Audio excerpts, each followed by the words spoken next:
Welcome, investigator. Evil is on the rise. Crime is escalating. Our mission is to eliminate the crime by exposing evil, examine why it manifests, and highlight the brave souls that confront it every day. Join us as we work together to bring justice to every victim. Welcome to All Things Crime. Here's your host, Jared Bradley. Hey everybody, it's Jared. Welcome to another episode of All Things Crime. Appreciate you watching and listening. If you haven't subscribed yet, definitely hit that subscription button and shoot us a little review. Hit the bell so that you never miss an episode. Super excited tonight. We got a guest that we had on. We were just discussing about 3 years ago, and his name's Zeek Arkham. He's the original cop with attitude. Has an amazing podcast called Reasonable Suspicion. So you definitely need to go and check that out. Zeek, it's an honor to have you back on the show, man. Thank you. Thanks for having me. It's been a while, but I'm glad to be back. Thank you for thinking of me, and thanks for reaching out. Definitely appreciate it. Oh, it's my pleasure. I'll tell you, like I said, we were, checking out our conversation thread and stuff. And I remember talking to you when you had about, 20 to 30,000 followers on X, and it was still Twitter back then. So since then, I've seen you've just absolutely blown up all over the place, and love following you on X. Some of the conversations that you have are just absolutely hilarious. And especially what is the guy's name? Let's just start this off and just blow right into the political discussions that you have on X. They're absolutely hilarious, man, especially from, a cop's perspective. And what is a Brooklyn dad that you have such yes. a great feud with? He is a trip. You should call him Florida Dad now, because he moved down to Florida with, as much as he hates Ron DeSantis and hates conservatives and hates Republicans, he moved right in the middle of it all. So, that always happens. Pelosi, she bought a house down there in Florida. I know way too many people who like voting Democrat who are moving to Florida. So, listen, you might not like Republican and conservative views, but you certainly like the benefits of Republican and conservative views. So I just think that's hysterical. And he makes it so easy. Every time he posts something stupid, it's just entirely too easy for me to roast him and get him back. So, I mean, I love just retorting his to his posts, and it makes people happy, makes them laugh. So if I can do that and roast them at the same time, great. Oh yeah. Well, that's just rich. It's I live in Utah, and I've lived in the West most of my life. I grew up in Idaho, and even back then, that was, geez, man, it's going on 40 years ago. Even back then, we were always, hey, if you're from California and you move up here, we have no problem with you. Just don't bring your politics. Don't bring, never, California or Idaho was the phrase that we always had. And now I'm in Utah, and I live 45 miles outside of Salt Lake, so we're definitely in a more conservative area, and we have Californians moving up, but it's all the ones that are just totally sick of all the stupidity that's going on in California. And so we're getting the good ones so far, but I think like I said, even the ones that are all about destroying their own state and having all these crazy policies, they're more than happy to move to another conservative state and then destroy that. I have never understood that. If you are so happy living in a blue state, in a blue city, then stay. Continue to vote for your blue politicians. New York City, stay. Vote for your Democrat socialists. You made this bed. Go ahead and lie in it. But just remember, with voting for these people also comes, the illegal migrants and the dirtiness and the crime and the woke DAs, the Soros-appointed DAs who seem to want to take the side of the criminals over the side of the victims. Stay. Go ahead. Be comfortable. Enjoy your liberal leftist utopia. Don't come to a red state or to a red city and start screwing things up. Start voting for the same people you ran away from. That's why I think it's so hysterical, but it's hypocritical that Brooklyn dad, Florida dad now, Florida crackhead. Um, I think it's so hysterical that he would move to the reddest of red states, Florida, under Ron DeSantis, who he did nothing but make fun of.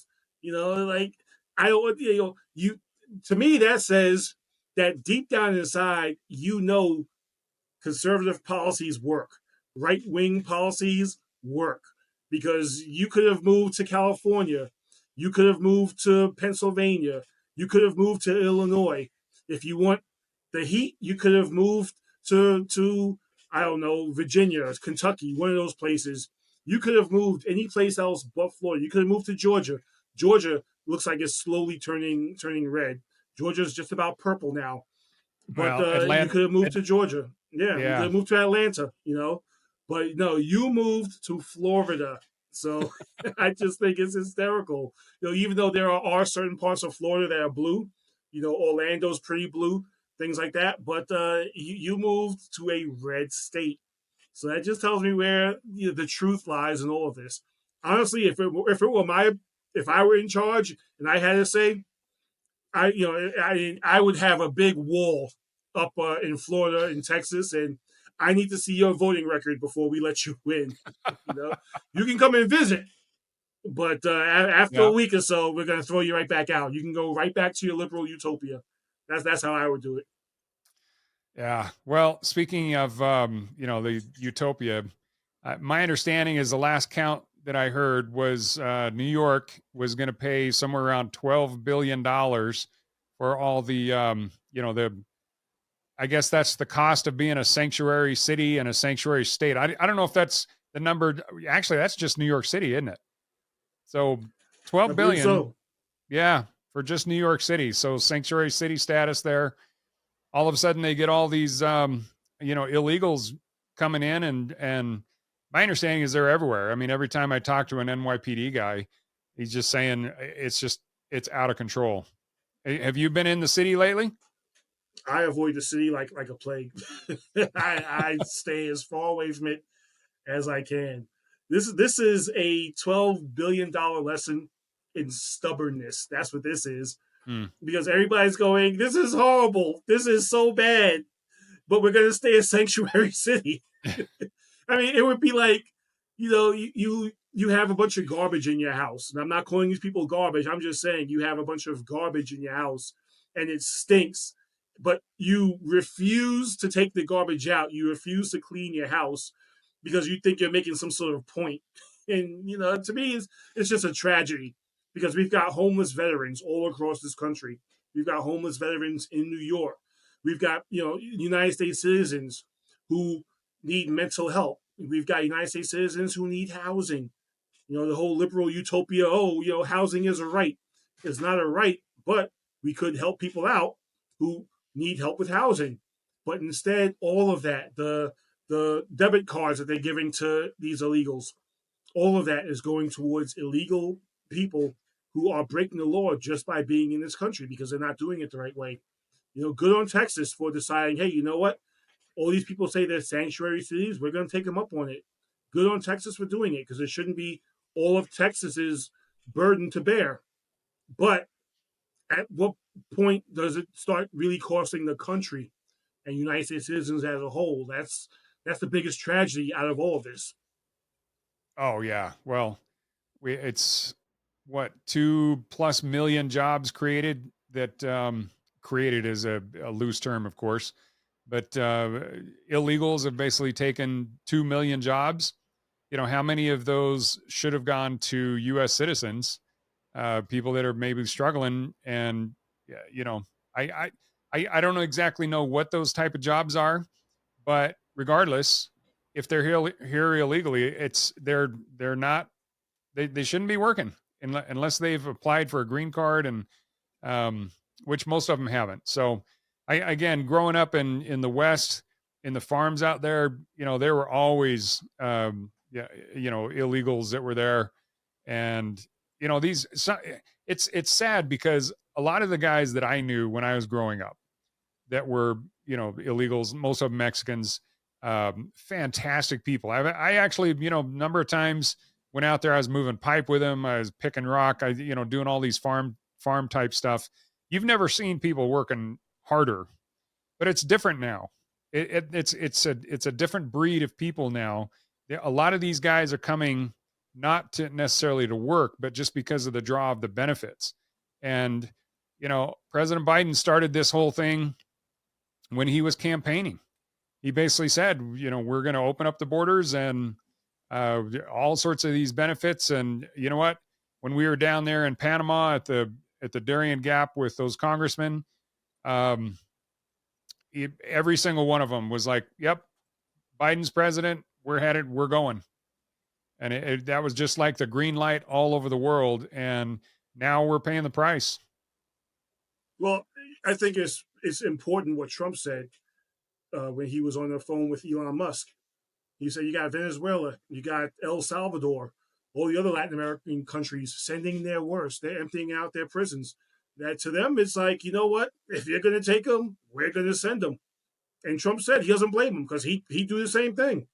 I mean, at what point is it a bona fide cost to my safety, your safety, the safety of our wives, our daughters, our sons, our mothers?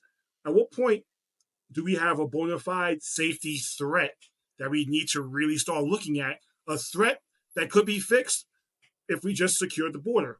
But, we don't have that. We have a president who, I don't even know where he is right now. No one knows where he is right now. Oh, I think he's out on a beach somewhere in Delaware, isn't he? Yeah, he's on vacation from his vacation.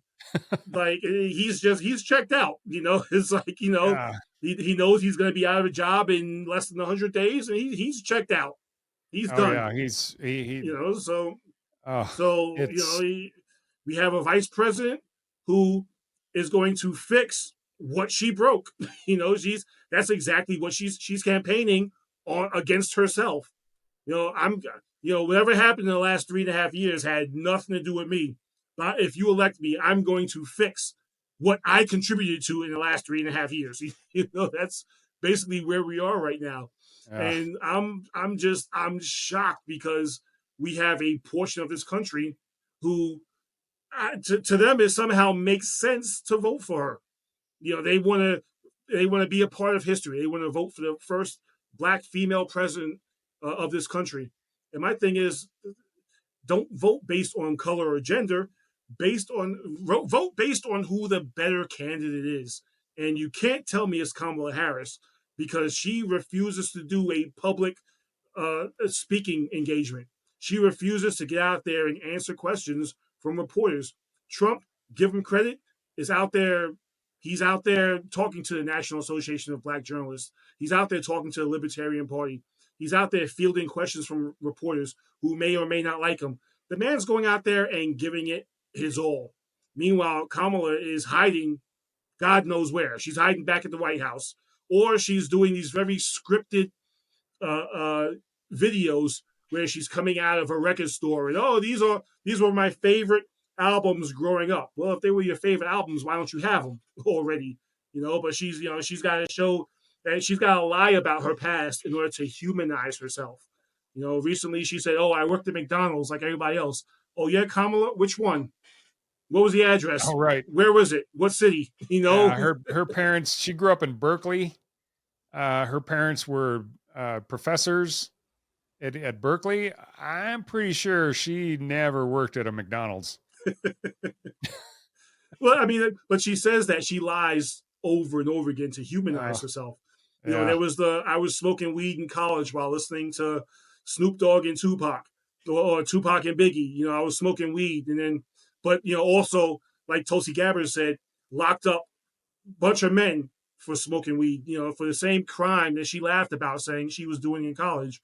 Or her family celebrates Kwanzaa, or she was bused to school, or whatever lie she's told. And she repeats it over and over again. Or freedom. That's my personal favorite. The freedom story. She lies over and over again to try to humanize herself. And she's coming across even more disingenuous than Hillary is. So, like I said, you got people who it makes sense for them somehow to vote for her. And the idea of a Kamala Harris presidency scares the hell out of me. Well, yeah, especially I've heard she said, number one, and this is just recently that I saw, um, she wants to take school resource officers out of schools. And I mean, I got a military background. I know, you've been in law enforcement for what, 15, 17 years now, something like that. 18. So based on that, how important do you think an officer in the schools is? It's like, to me, why make a soft target even more soft and vulnerable, especially when you're talking about kids? It's like the kids should be the most secure. I think kids should be more secure than politicians. How about that? I agree. But I've always said the thing about leftist Democrat politicians is they'll burn their entire house down so that they can outlaw matches. They couldn't care less. What they want to do is say, you know what? God forbid the next school shooting happens. They can say, you know what? We blame this on the guns. And so now they can further their agenda to try to shut down the Second Amendment. That's what it is. Having having an armed school resource officer at the schools could do more to dissuade a potential mass shooter from walking into the school. If that potential mass shooter sees a cop, a school resource officer at the school, maybe he'll say, you know what, not today. Maybe he'll put the gun down. Who knows? Or maybe he'll try, and the school resource officer will put him down immediately, as he should. Who knows? But if you want to eliminate that potential savior from protecting those children, just so you can say it's the guns, we need to get rid of the guns, we need to outlaw this, we need to outlaw that, and then try to circumvent the Supreme Court in the Constitution, because they've already said they don't care about the Constitution, so they can do all this just to get at the guns. Kamala's already said she's for gun confiscation. That's their main thing. And my thing is, it's not a confiscation; it's a mandatory buyback. That's different, right? Mandatory buyback, confiscation, same thing. What's the end result? They want your guns. So my thing is, if you're willing to do all this, if you're willing to disarm a general public, my question is, for what? Why don't you want us armed? Why do you want us lazy? Why do you want us out of shape? For what? Does it make it easier to rule? Because we see what happens in England, in Australia, where they don't have guns. Is that your main goal? So, I'm always looking at the cause behind the effect, and that's why I keep saying a Kamala Harris presidency is very dangerous, and I wish more people would wake up to it. Yeah, well, and also just to kind of belabor that, that Tennessee, the trans shooter that went in and shot up that Christian school, specifically targeted that because they didn't have a school resource officer. And to me, it's like, I've never met the school resource officer in my kids' school, but I know my boys they love him because this guy is just, he'll help them, beat their push-up record. And, he just represents law enforcement so well to them that they have nothing but praise to say about him. And I don't even think they recognize that he's actually there for their safety as well. But to me, it's just insane when you're talking, you have enough people out here that have mental health issues and all sorts of identity crisis and things like that. And then if they know that there's nothing in between them and being able to injure or kill the most vulnerable amongst us and the most precious amongst us, and all they have to do is get through a door, to me, that just doesn't make any sense at all. My question is, why wouldn't you want more protection for young kids? I say instead, I want a whole squad there. My daughter's 9. I want more. Right now there's only one school resource officer in her school, and it's this old guy who I think is retired from his retired job. By the time he gets up and gets to the door, when I go pick her up, I could run back and forth about 5 times, before he stands up and hobbles his way over to the door. I want a whole squad there. I want about a good 5, 6, 7, 8 school resource officers armed with M4 rifles and everything. Hey, listen, you come in, you try to attack this school. By the time you draw, you're going to have about 15, 16 or so puncture holes in you. That's what I want, you know? Yeah. So, you know, I don't understand why you wouldn't want more school resource officers for the schools unless you just have this warped view that, you know, oh, we're just going to change the hearts and minds, like Obama said, of these mass shooters. Well, no, you're not, because you're not doing anything for mental health with them. All you're doing is kicking the can down the road. This country has a mental health problem disguised as a gun problem, but it's a mental health problem. Same thing's going on in England right now. Okay, no, they don't have mass shooters, but they had to take plastic butter knives off the menu at some restaurants just because they have a stabbing problem. In Australia, same thing. They have a stabbing problem, and they can force you into COVID camps whenever they feel like it, and they can violate your rights whenever they feel like it.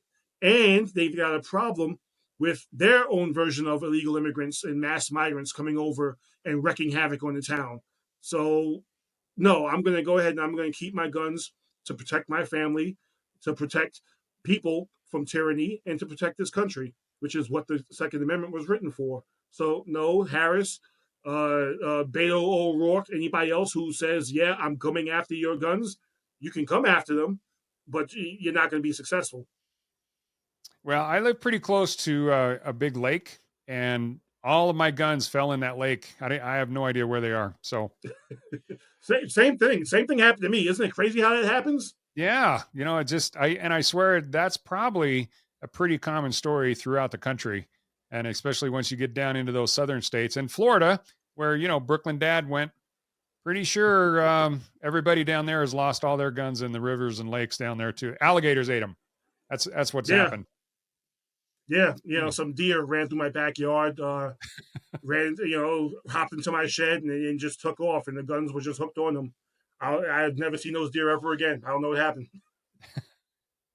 Right on. So, I want to circle back to the illegal immigrants. Have you heard recently about what's going on in Aurora, Colorado, where the Venezuelan gangs have taken over a number of Yes. apartment buildings there? And I'll tell you what, that, a few years ago when we were first, again, we were mostly going down to Panama and stuff to see kind of the where the origin or where the funnel started of all these migrants that are coming up to through the country. And that's why we went specifically to the Darien Gap. And it's a pretty cool video if you haven't seen it, but we knew that eventually these people, enough of these guys, especially when you see these huge caravans and things, there's like 1 out of 100 is a woman with a child. Most of the people coming across are these young men. And I'm like, you know what? This is not going to end well. And I don't know if there's a guy named Michael Yon. He actually goes all over the world and has done extensive research on this. And he's been talking about this isn't a migration. This is an invasion. And we've allowed, let's say there's 10 million illegals in here over the last 3 years. How many of them are young 20-year-old men who may or may not have jobs now? And if they're just sitting around and they see Americans with all sorts of stuff, they're going to come up with ways that they can take that stuff. And that's what these Venezuelan gangs, they've linked up with MS-13, and that's what they've done. Think about in Aurora, Colorado. I don't know if you know where that's kind of the south east portion of Denver. Mm-hmm. It's a pretty high rent area, really nice town. My brother-in-law actually lives there. But these apartment buildings, you can imagine, what do you think?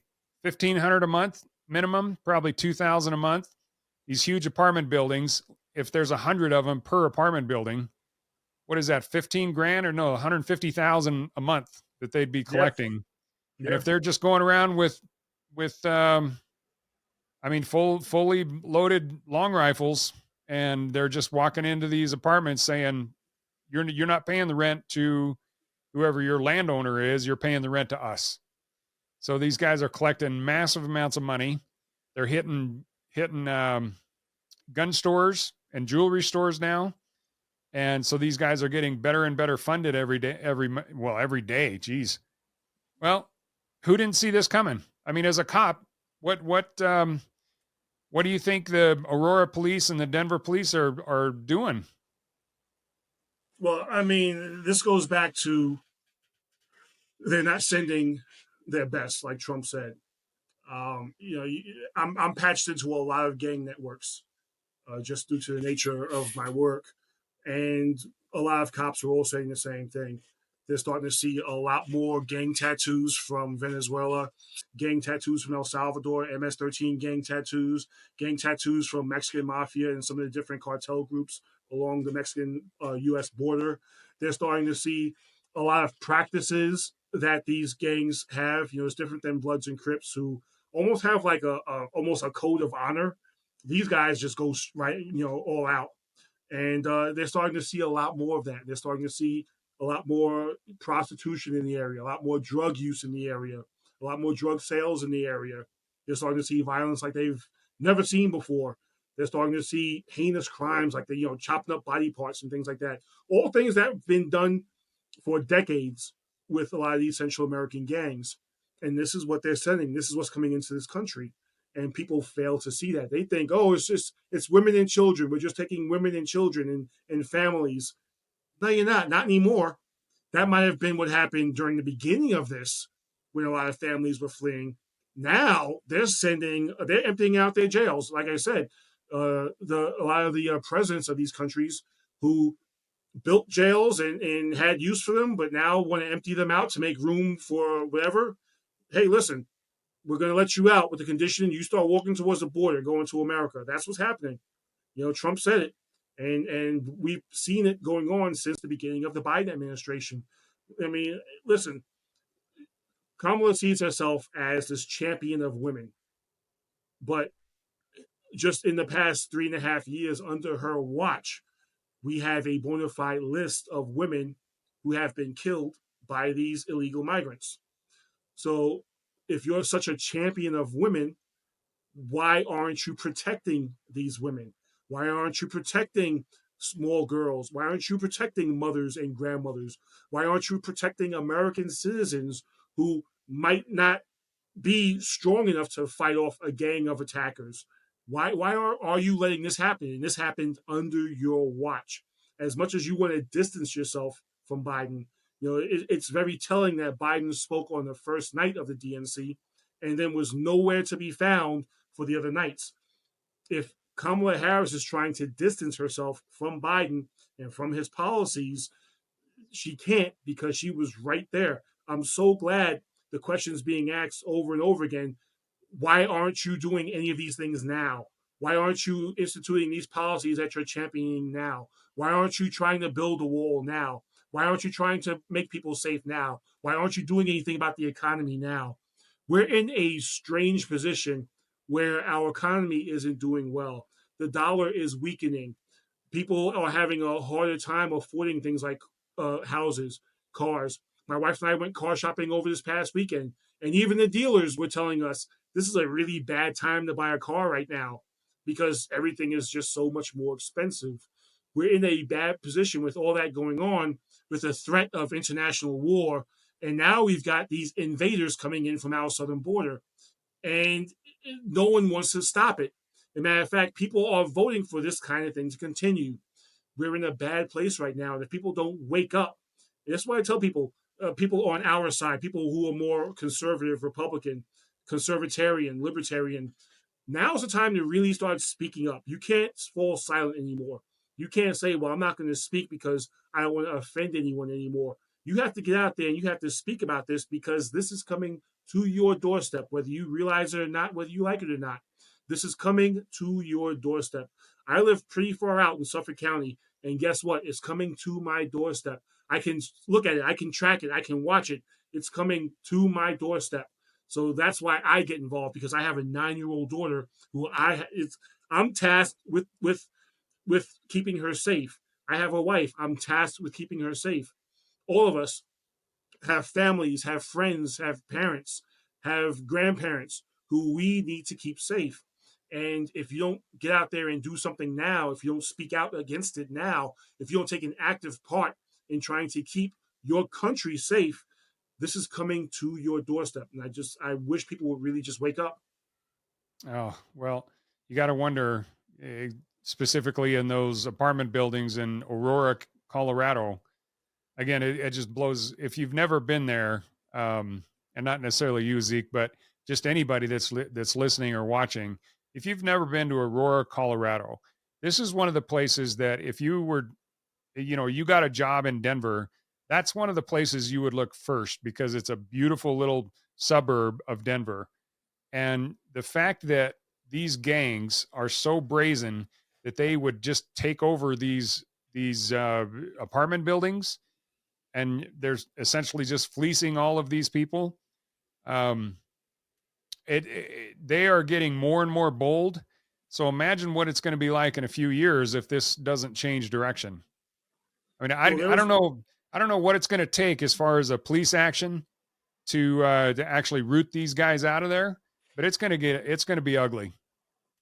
Well, remember, there was an incident, I'd say about a year to a couple months ago, where in New York City, a Venezuelan gang member shot a cop. And thankfully, the cop didn't die.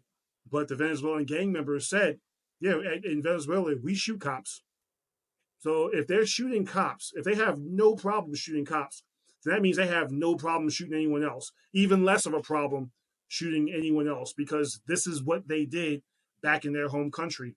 You know, we see what's going on all over the world. We see what's going on in England, in Germany, and other different places where they're allowing a lot of these migrants in who have these different customs, who have no desire to assimilate to the custom of the country that they're moving into.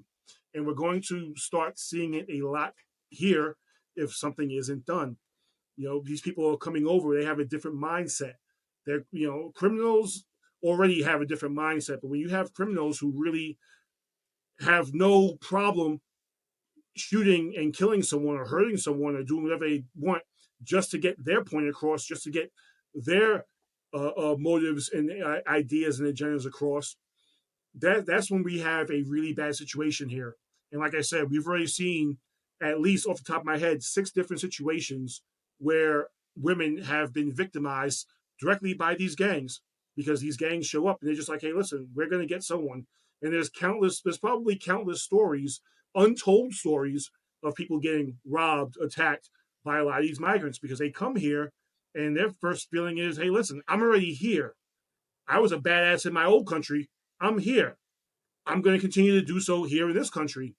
And I'm seeing from a lot of police reports from across the country, that's exactly what's happening. Like you said, they took over this apartment complex in Colorado and started basically saying, hey, listen, you're going to pay me. You're not going to pay your rent. You're going to pay me. And my feeling is, if this is going on in Colorado, then it's going on in California. It's going on in Texas. It's going on in Atlanta. It's going on in Chicago. It's going on in New York. So we're going to start seeing a lot more of it. And they're going to have to report more and more of it, because it's going to be so egregious that you can't suppress this type of news story. But hey, listen, if you want to vote for joy, if you want to vote for a laugh, if you want to vote for someone who dances, if you want to vote for Mr. Kamala and his little dance that he does, and you want to vote for Stolen Valor Tim Walz because you want to feel good, then go ahead. But that good feeling isn't going to last too much longer. Well, and frankly, don't complain when And don't complain. when things go to crap, because it's happening really fast. And it's again, with my discussion with Michael Yon just a few nights ago, I'm telling you, it's if you look at like Ireland, for example, there are so many immigrants in there now that they literally outnumber the male population. So, they estimated that somewhere around 3 million people live in Ireland, but they've allowed almost 2 million immigrants into the country, and that's why basically they're just doing whatever they want. Well, we have 337 million people here in this country, and say worst case, 20 million have come in the last, you know, uh, 2 or 3 years, but it's not just the numbers, it's also the quality and the type of person that's coming.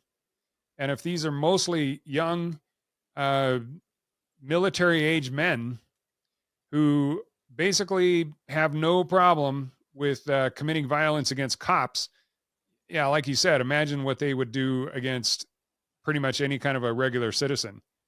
So it's gonna get worse, and it's kind of unfortunate that it's dragging, right now where it is, but at least it's finally manifesting itself in areas and in quantities that I think people are starting to wake up.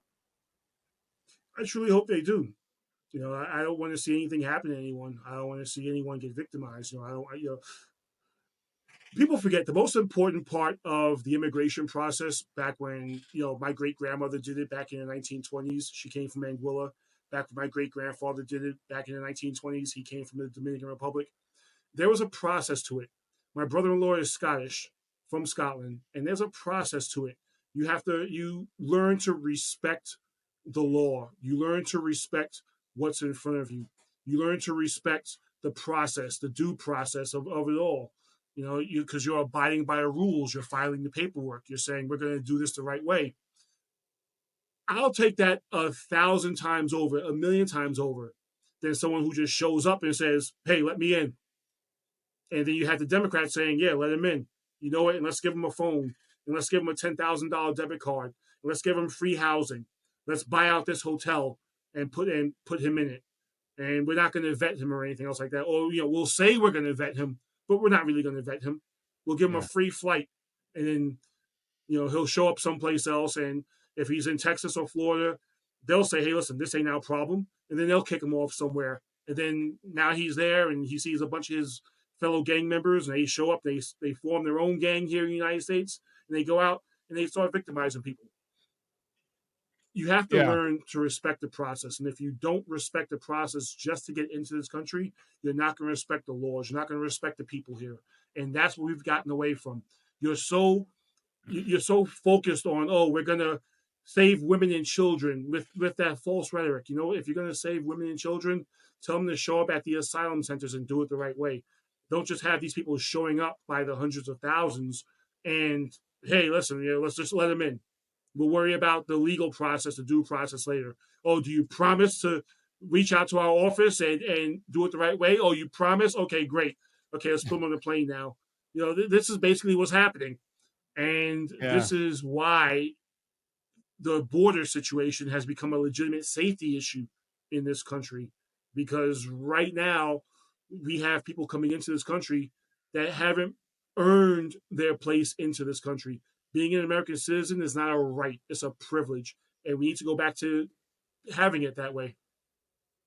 Well, I 100% agree with you, and my attitude is, for those of us that are, like you said, voting for this, not us, but the people that are voting for it, if you don't have the same attitude toward your own home that you have toward the border, then you have no credibility in my eyes. So if you're all okay about open borders, then you should take the locks off your house, and you Oh, should have I've said that no. over and over again. Yeah. On my Instagram, I did a video not too far away. I said, hey, listen, if you are pro open borders and you want to vote for Kamala Harris, because if you're voting for Kamala Harris, then you're pro open borders. You know what? You should have to take at least 5 migrants into your house. Put them in, and they have to sleep in your bed, not in the guest room. They sleeping in your bed. They're using your bathroom. They're using your facilities. They're cooking out in your backyard. They're doing whatever they want in your house. But you should have to open up your home to, at the minimum, 5 of them. Because if you're voting for this, you should have to face the consequences of what you voted for. I'm a firm believer in that. Yeah, 100%. And these are people that you don't get to pick and choose. These are just random people that you put in there, and you just have no idea who they are. And Yeah, pretty men, sure, women, babies, everything. You got to take at least 5 in your house. yeah, well, based on the Martha's Vineyard record, I'm not sure that's going to really stand tall with them. You know Well, that was great, wasn't it? Yeah, they tolerated those migrants all of maybe 48 hours. I don't think they even lasted that long. Yeah, Oh, we love you. We love you. Thank you. So, get them out of here. Get them back on the bus. No, no, but we love you. Well, so thank you so much for coming in. No, no, back on the bus. Back, no, no, yep. back on the bus. All of you. All right. But we love you. We love you. Somebody call Obama. Call Obama. Tell him to call whoever he's got to call. We love you. We love you so much. That was great. Hey, so shifting gears a little bit here, you know, with such a huge presence on X and Instagram, you know, before Elon Musk bought X, how many times were the fact checkers basically shutting you down? No, I didn't really get hit with a lot of community notes and fact checkers and things like that, just because everything I posted was based in the truth. You know, that's the great part about being based in the truth. People get mad.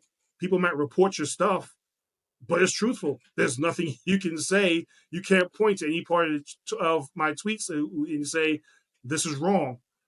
I think that's why I piss people off the way I do, because you can call me this, you can call me that name, you can go after my family, you can go after my looks, my appearance, anything, but you can't go after my facts, because those facts are bona fide, stone cold, written in stone, not going anywhere. So I think, people were really upset over that. I've gotten kicked off of TikTok a bunch of times because I hurt some feelings. Apparently, TikTok, you can't hurt anyone's feelings, but I got kicked off of TikTok about 3 different times. I currently don't have a TikTok account, and I don't think I'm going back. We'll see what happens. But yeah, if it's a crime to hurt people's feelings, like in England, it's a crime to hurt people's feelings. Oh, I'm definitely getting felonies off of that. But telling the truth, thankfully, in Elon Musk's X, I'm good. Yeah. Well, I'll tell you, speaking of TikTok, I actually so I just felt inspired to make a quick video, and I'd just gotten out of church. This is probably 3-4 weeks ago.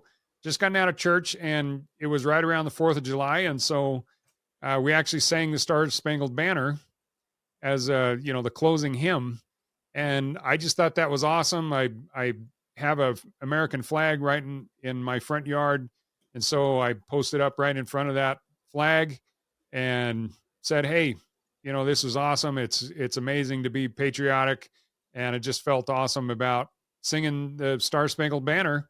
And you know what? And I kind of pointed to my flag, like kind of like the one behind me.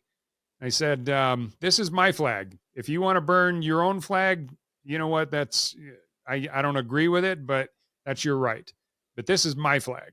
Don't come after my flag." And you know what? This is actually right after they had that big protest in Washington D.C. where they replaced the flag there at Union Station in D.C.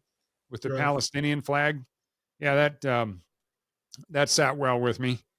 And so I posted this video on TikTok, and I couldn't believe some of the just vile people that were coming in there and basically just ripping. And I'm like, you know what? There's nothing wrong with singing the Star Spangled Banner in church. I don't get it, but You yeah, know what? I'm at the point. If you go to a church and your pastor isn't a conservative, a right leaning conservative, I give him serious side eye, and I have no problem saying that. I made a X tweet, however you want to call it, last week sometime. I said, "Where's Joel Osteen coming out against Kamala Harris? Where's T.D. Jakes coming out against Kamala Harris? The only thing they can really champion right now are women's reproductive rights, in quotations, because it's all they've got. They keep bringing up the abortion issue. That's all they've got. That's the only leg they can stand on right now. And where's Joel Osteen saying, you know what, this isn't biblically right? Where's T.D. Jakes saying this isn't biblically right? Where are black pastors in Chicago, in New York, in L.A. standing up and saying abortion kills more black children than anything else? This isn't right. Where are all these church leaders, these pastors, these religious leaders coming out against this? Are you afraid you're going to piss off your congregation? Because if that's the case, then you have the wrong congregation. Are you afraid you're going to lose members in church? Well, then you just admit to me that you're doing this because you want that tithe money. So where are all these people? If you're standing up for right, if you're standing up for God, if you're standing up for life, if you're standing up for the soul of an unborn child, you should be speaking out against this. But if you're a type of Christian who's going to bow to his Democrat masters first and then praise God, then I don't trust you as a pastor. I'm not going to be led by you. And it explains why the church is in the position it's in right now. Yeah. Well, I think people naturally migrate to truth, and if they're preaching straight out of the Bible and it's like you said, it's God's word, then I agree. I think people are going to naturally migrate to that. But if you're not, then if you're doing it for the wrong reasons, then eventually I think people that they really feel it in their soul, and they're gonna fall away from that. But it's just sad to me that there's so many people that have fallen so far away from any kind of feelings like that are actually the righteous side. And boy, that video, it was pretty crazy. But there was people starting to screenshot anything of my kids and stuff like that and reposting it, and I'm sure you experience that kind of stuff all the time. I experienced it tonight. Someone made a comment about my daughter, 9 years old, because I said I'm going to raise my daughter with conservative, right-leaning Christian values, and that pisses off a lot of leftist Democrats. So Yeah. You know what? I saw a video where a mother said that she's going to raise her son to be a feminist, and she was pointing out all the different books she's going to make him read. And she was pointing out all the different ideologies she was going to teach him. And in the comments, everyone was applauding this and clapping this and saying, this is how a woman should be raising her son, to be a male feminist and all that. So you know what? If she's going to raise a male feminist, I'm going to raise a patriot. And there's nothing anyone can do about it. So, Yeah. if that pisses you off, good. I'm glad it does. Yeah, well, the ironic thing is when some of these Venezuelan gangs come knocking at their door, they're not going to be looking for a male feminist. They're going to be. Are you sure that they're not going to, find that male feminist who's in touch with his female side and wants to offer them a soy bowl of whatever male feminists eat? Yeah, and I'm sure the Venezuelan and MS-13 gangs are going to respond well to the soy boys, that are basically, hey, you know what? Let's just not do this, okay? Yeah. Listen, I'm appreciative of toxic masculinity. Toxic masculinity is what helps rescue people when they've been caught in hurricanes and floods. Toxic masculinity keeps people safe. Toxic masculinity are the guys who stand there, the dads who stand there, like when my daughter has her dance recitals, the dads that stand guard and stand watch over every child there who's dancing and make sure that, no perverts or freaks or anybody like that goes in there and starts harassing them. We're the dads who stand in front of the girls' locker room or the girls' changing room and make sure they're okay. Make sure no one's trying to take pictures of them or anything else like that. My daughter does dance competitions, and I don't see that as toxic at all. And I think to them, to the feminists, to the leftists, that's toxic masculinity. Is how dare you stand there and how dare you be this intimidating presence. Yeah, well, guess what? My daughter's one of the ones who's dancing. My daughter's friends are the ones who's dancing. My daughter's dance group are the ones who's dancing. There's other dance groups here who are dancing. So guess what? Nothing's going to happen on my watch. And there's a bunch of us dads who are all lined up saying nothing's going to happen while we're all standing here as well. So you know what? If that's toxic masculinity and you hate that, I'm glad. I'm glad because that says that's something wrong with you. Yeah, no, absolutely. So what let's see, back when when we first met, I think De Blasio was still the mayor over Oh there. boy. As I know he was your favorite. Oh man, you want to talk about a little soy boy, real toxic person? That's him. Yeah. So with Adams being, I know he was a former NYPD guy. Has things gotten any better? I think I'm going to tread carefully with this because I have a lot of friends who work in the city. I think there's a lot he wants to do. I think there's a lot he had planned to do. I think there's a lot that he envisioned for the city, and I think that he's facing a lot of opposition. Hmm. I think he's facing a lot of opposition, and I don't think it's fair that he receives some of the criticism that he does. I mean, listen, I was one of the loudest voices to criticize him for his COVID mandates, for keeping a lot of the COVID mandates and the vaccination mandates in check. I was one of the loudest ones to say, hey, listen, that ain't cool. But I think he had a vision and a plan, and I think he's facing a lot of opposition to it. And unfortunately, that's the most I can say about that. Yeah. Well, I think cities that are as big as New York, um, that the bureaucracy that's embedded in that place has to be just. I'll bet it rivals Washington D.C. In the federal government. It's just so huge. I don't think most people even comprehend how big. Um, you know, I don't know what the total budget is, but my understanding is NYPD alone has a couple of $1 billion budget. So that's a lot of moving parts and a lot of people in there. And yeah, I had great hopes for Mayor Adams when he came in, especially being a former law enforcement. Um, Hopefully he can pull some good things out though, because based on everybody I'm talking to, you guys need help over there, just like most of the big cities do.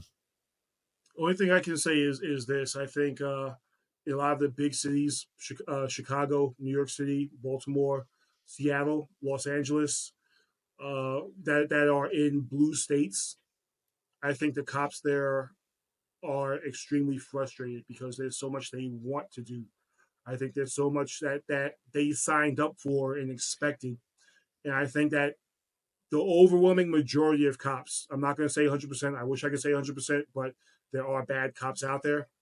I think the overwhelming majority of cops, I'm talking over 95% of cops out there, want to go out there and really truly do from the top echelon down to the guy walking the beat. I think they really want to clean up their cities, bona fide clean up their cities. But I think they're facing a lot of resistance from a lot of these Democrat socialists, from a lot of these far left liberals, from a lot of people who are just flat out anti-cop, and they see themselves as saving humanity by being anti-cop. I think that they're facing a lot of opposition. I think that they're leashed and really want to be unleashed. And I think that these far left politicians who are taking these stances, who are more pro criminal than they are pro victim, I really wish their constituents would wake up. And that's like I said, I wish I could say more. Yeah. In another couple of years, we'll do this interview over, and I'll let it all loose. Well, I also just recently had a short, a video, a clip video that the title of it was "Good Cops Hate Bad Cops," and again, the number of crazy responses I've gotten to that, everywhere from, you know, any good cop that watches a bad cop do his bad cop things isn't a good cop, and there are no good cops. I mean, it's just incredible. It seems to me that, and I've talked to a number of people about this, specifically law enforcement, and I think Dion Joseph out in L.A. actually brought it up the first time. He was basically saying, you know what, law enforcement is basically the only professional community that is blamed. The entire community takes heat when one person screws up. And I can't think of, I think that rings true. I can't think of any other profession. You know, when a doctor operates on the wrong freaking leg, they don't blame all the other doctors, but in law enforcement they do. So it's crazy. I mean, based on what you're seeing right now, what's the attitude of as far as what's going on with how you guys are perceiving things? People, anyone who I always roll my eyes when I hear people say, "Oh, you know, if a cop watches, if a supposed good cop watches a bad cop do their thing, that cop is just as bad." Which, you know what, is 100% true. But my thing is, what do you think goes on in police locker rooms or in police stations? You know, in gathering rooms for, you know, in training rooms and things like that, in police precincts and police stations. What do you think is going on? Do you think the supposed bad cops, the quote unquote bad cops, are sitting there gathered together going, you know, you know, I'm gonna go extort this electronic store. I'm gonna rob this drug dealer and I'm gonna hoard his money for myself. You know, and the good cops are standing on the corner going, what are we gonna do? I wish they would stop it. That's not happening. I can promise you that's not happening. Usually, when we see that there's a bad cop who was arrested somewhere or made the paper or something like that, we're just as shocked as everyone else. We're the ones going, "Oh wow, you know, yeah, I always knew Johnson was kind of off," you know. And then my next question to them is, and who do you think is out there reporting these bad cops, arresting these bad cops? Will you think that bad cop fairy comes out of nowhere and is just able to psychically see what's going on and then arrest them? No, it's other cops saying, "Hey, you know what? There's something going on with this guy over here. Let me make a phone call." Or, you know what? I watched this cop come in and throw something into his car real quick and then walk into the station like nothing happened. I feel like I need to report that, you know. Or it's junior cops talking to their bosses and going, "Hey, you know, I was out there with Lewis the other day, and he said something to me, and he told me to keep my mouth shut. I'm not cool with that, you know." Or it's internal affairs doing their thing. People who make these asinine statements have no idea what goes on behind the scenes in police service stations or areas or precincts or buildings or anything. They have no idea. They're getting their philosophies off of Law and Order, off of Blue Bloods, off of Chicago PD, the you know, whatever police shows are out there, cop movies where, you know, the bad cops are like, you know, "Hey, listen, man, don't, we've been partners for X number of years, don't tell on me." They're getting their ideas from Hollywood. In real life, listen, I knew a bad cop and I knew something was off with him, but I didn't know how bad he was. And guess what? When they interviewed me, because my number was in his phone, I sang like a bird. I told him everything I knew. And guess what? He was a black cop, just like myself. So there was no solidarity between, you know, black cops. There was no blue on blue solidarity. There was no, you know, I'm not going to say anything because, you know, it's going to make the job look bad. Like I saw in one stupid movie I had the misfortune of watching. There was none of that. I sang like a bird, and every other cop they interviewed, is in regards to this cop, sang like a bird. I know plenty of other cops who were caught by internal affairs doing something, and guess what? When they interviewed the old partners and everything else like that, cops have a mindset of, "I'm going to protect my family because I have to be the breadwinner, and I'm going to protect my pension because I want to get the hell up out of here one day." So if you're asking me to perjure myself or cover for a bad cop just because, you know, I want to protect our brotherhood or I want to protect our thin blue line, guess what? I got some good news or bad news for you. That ain't reality. That ain't the truth. So Yeah. stop getting your ideas from Hollywood. Stop looking for a dragon to fight and you think you're being some sort of social justice warrior by going up against the oh so bad corrupt cops. It ain't happening.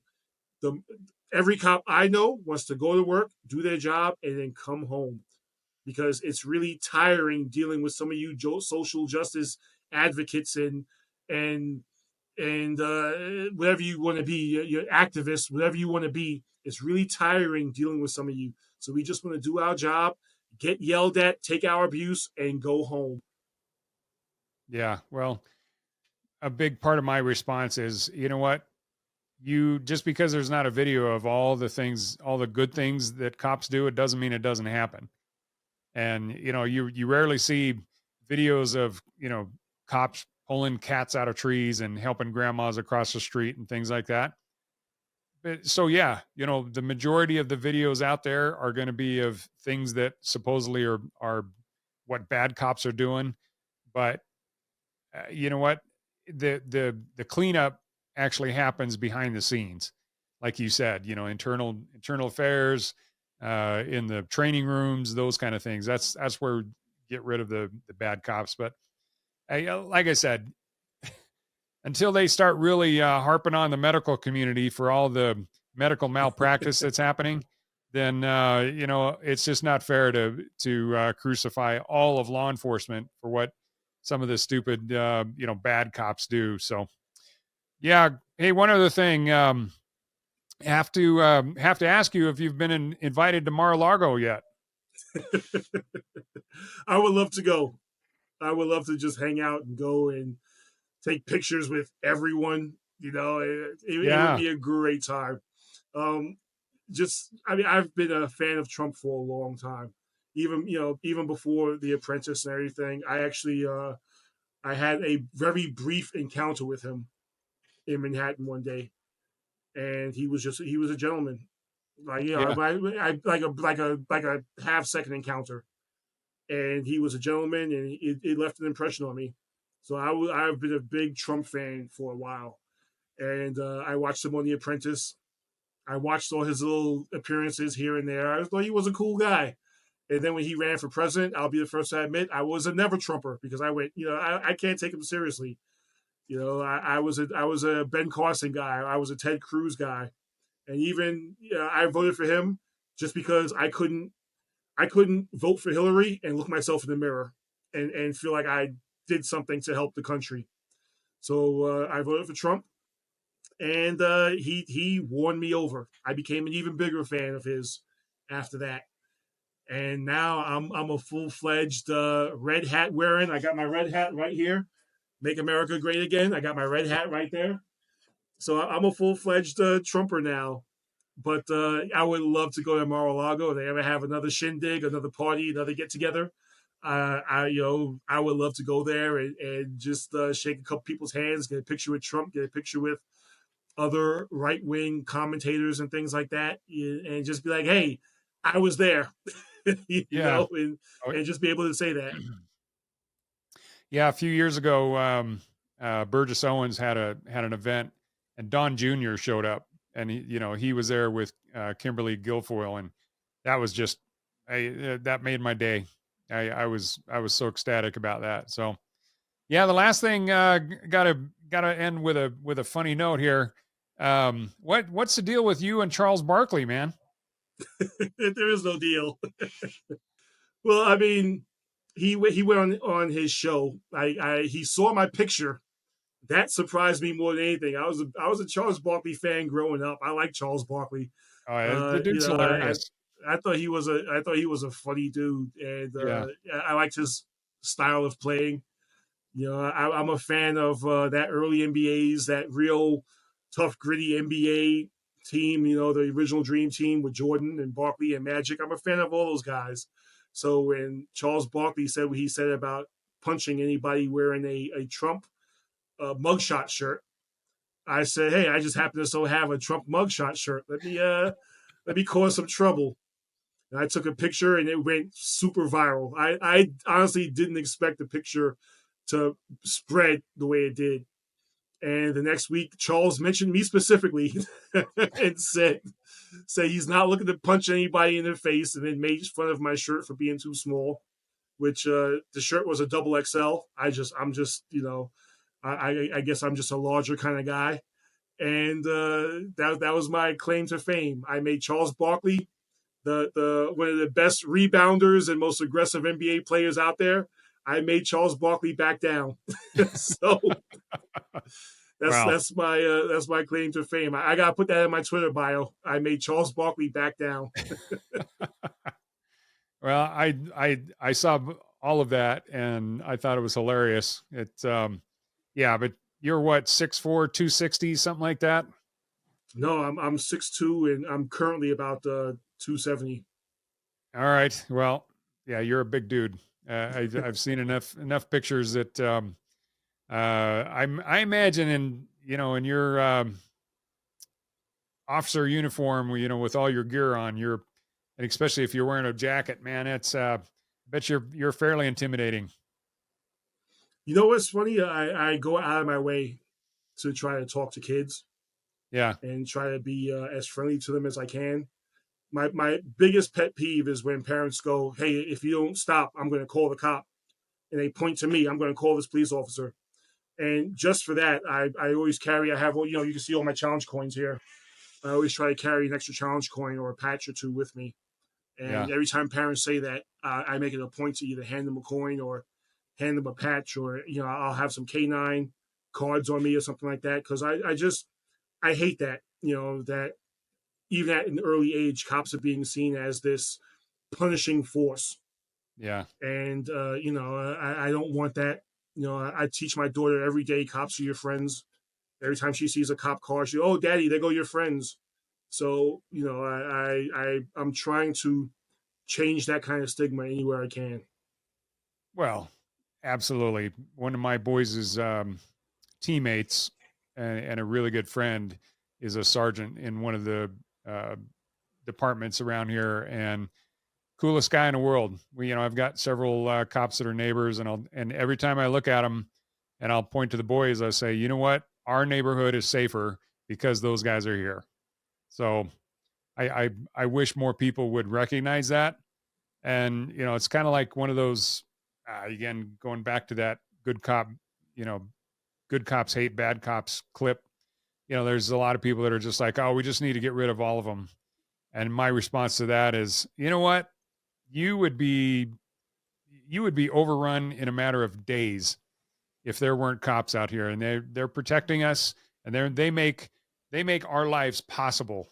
I mean, I would not be able to do business at all if I also had to provide my own security. Couldn't do it. So I ask people all the time, did you see the Purge movies? Did you see the Purge? Is that what you want? Yeah, no kidding. It would literally be a 40 million person Lord of the Flies. Really? It'd be everybody's in it for themselves, and you know what? Good luck, because only the strong are going to survive. And that's just not even a scenario any of us even want to think about. So, and that's when Second Amendment guys. That's when we start. That's when everyone wants to be friends with us. Oh yeah. Hey, listen, I've been meaning to come over here and visit you. Yeah, I made you a pie. Can I stay with you for a while? I don't have any guns. I really like these little pew pews you got here. Protect you. So, all right, Zeke. Hey man, I appreciate you coming back on and BSing with me a little bit here. It's been fun. We don't need to wait 3 years again for the next one. No, absolutely. I had a great time. Thank you so much again for having me on. I really do appreciate it. Thank you.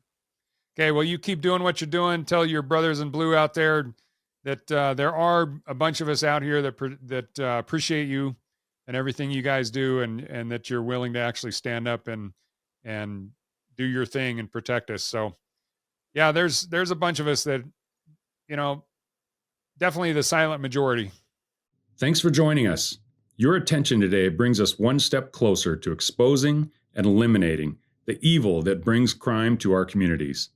Hit subscribe and share this episode. Together, we will bring justice to every victim.